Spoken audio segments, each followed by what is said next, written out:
What's up, guys? So today's strength training tip is going to be for your hips. So as I've been talking about, in the previous videos, in jiu-jitsu we have some problems with our hip flexors, right? They get really, really tight. And one problem that I had in jiu-jitsu was my inner groin area here.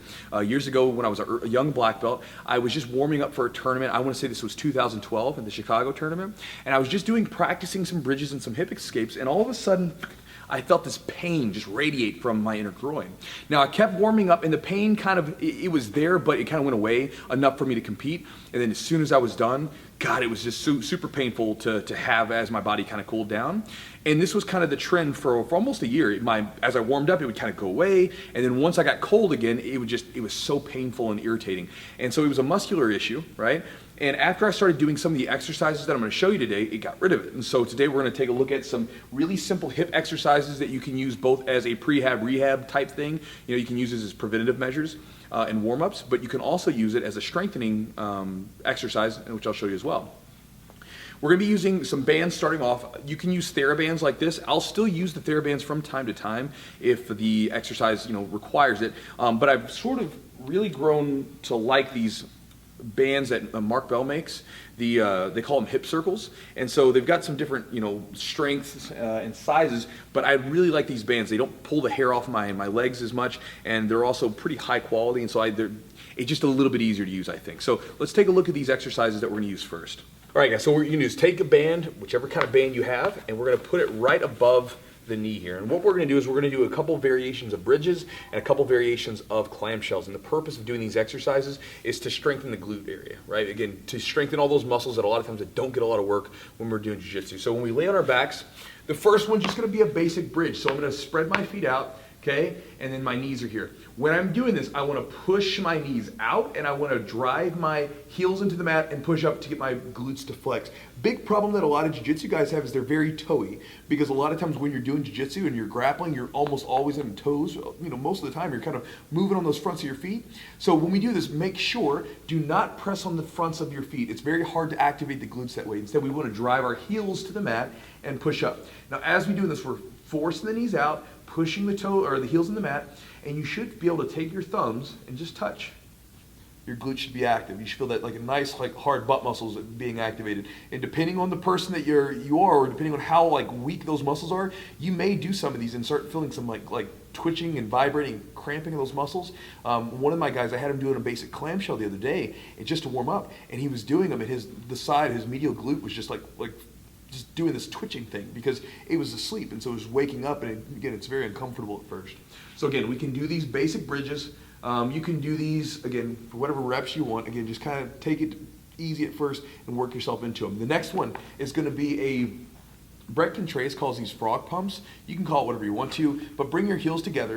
And again, we're going to push our heels into the mat, elbows down, and I'm going to drive my hips up, knees out. And again, think about what we're doing with both of these exercises. We're literally doing the opposite of what we're doing in jiu-jitsu, right? We're trying to basically strengthen up those muscles that don't get a lot of work instead of strengthening up the muscles that already get enough work. So those are two different bridges. Feet down, heels together. Now, next one's basic clamshells. You can do, there's a ton of different variations. We can do them here where we're laying back and we force our legs out. We can get to a position here where we're basically in a bridge, and then we force the knees out just like so. Again, just rocking to the side. And then you can also lay on your side here. And again, straighten those legs out and then up and down. And again, this is going to strengthen the medial glute, right? This area here on the side. And again, these I find for most people have a pretty weak muscle here. And so when they start to do these, that muscle starts twitching and going crazy.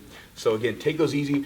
I typically go through and do I'll do these all together without much of a stop. I'll do 10 variation or 10 reps of each variation, and then I'll take a second, do it again. I'll go through 3 times before. I do this before any squat workout, anytime I do a lower body workout. And also if I'm in a situation where this weekend I was in St. Louis, I was driving in my car for 4 hours to get there, and as soon as we got out there, I had to start warming up and get ready for training, and we were doing no-gi training, getting ready for the no-gi pans. I knew I was going to be fighting for takedowns, so I was going to be using those lower body muscles. I immediately got on the mat and started doing these to help loosen up my hips and get them working, and again, very, very important because it helps keep the knees healthy, and make sure you don't jack your back up. Oh, another thing about these exercises, I'm throwing out a lot at you guys because it's super important. A couple years ago when I was going into New York, I was having to walk a lot. and I noticed my back would get so stiff and tight from just walking. And doing exercises like this, strengthening up those hip muscles, right, the hip extension muscle, the other side of it, helps it to where now I can go for a walk and my damn back's not super stiff. So just keep that in mind if you guys have any of these problems where you're running into hip issues where it's painful, or if your lower back gets super, super tight. Could be a problem with your hips, maybe not necessarily the lower back.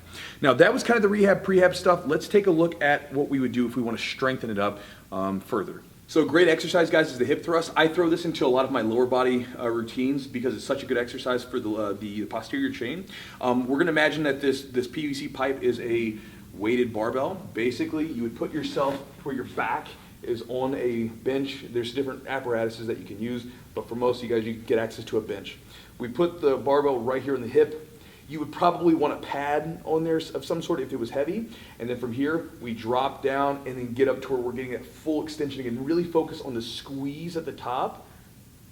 And it's a very simple exercise. Great exercise, super simple. As far as reps go, again, kind of depending on what your routine looks like, put it into the rep range that you're comfortable with. I always say with a lot of exercises, start light, right, and work your way into it. You don't want to like go as heavy as possible in the beginning, because if your body's not used to it, you might tear stuff up. So you want to let your body adjust into exercises, especially if they're new. Now, here's another cool thing that you can use if maybe you're super sensitive in that hip area and that doesn't feel too good, or if you can get access to one of these. This is a rec bag. You can also use a sandbag, but the rec bag's a lot less dirty and a lot more comfortable to use. But they make these things from like 70 to 140 pounds. We're lucky enough to have one, but there's a lot of cool uses you can have. We'll do some videos of those at some point. But you can use a sandbag or something of this sort, where again, it's a little bit easier on the hips instead of having that barbell digging into you right here. And again, just doing a hip thrust. And all we're really doing there, again, is strengthening up. Again, we do this in jiu-jitsu, right? So now what we're doing is we're focusing on driving up the exact opposite, because we already strengthened the other side up enough, okay? So guys, this is some basic stuff for you today. Again, mix it into your routine as you see fit. The lower body stuff, or the hip warm-up exercises that I just showed you, those are super helpful. Get yourself some bands and start doing those. You'll feel better both for jiu-jitsu and for your lower body lifts. I notice a big difference in my hips and my knees. With the hip thrust is a great exercise to throw into your workouts. You can go pretty heavy with them, or you can go light. I suggest light in the beginning, but you can work up to some pretty heavy weight in that exercise, because you're really using some big, strong muscles.